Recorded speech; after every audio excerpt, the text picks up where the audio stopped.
Ang viral pogi ngayon, ang kwento ng binatang ito na ipinagmamalaking gumwapo raw siya kahit hindi siya niretoke.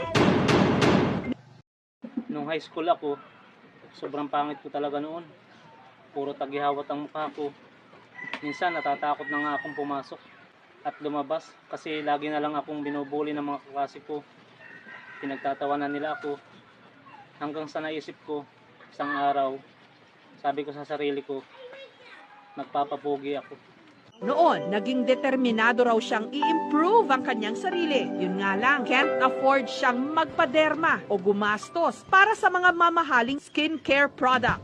Ang sabon na kanyang ginagamit, kung ano na lang daw ang makita sa kanilang banyo. Dinalasan na rin daw niya ang paliligo at paghihilot at nag-gym. Matapos ang ilang taong pagpapapogi, ito na ngayon. Mas marami yung tanong kaysa sagot, pero di naman kailangan.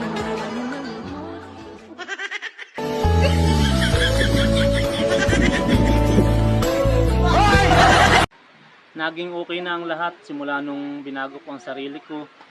Hindi na ako binubuli. Yung mga babae kusang lumalapit na sa akin para magpa-picture, para yakapin ako, para i-kiss ako.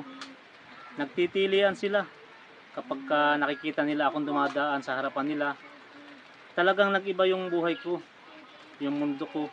Simula nung binago ko ang sarili ko, simula nung naging pogi ako.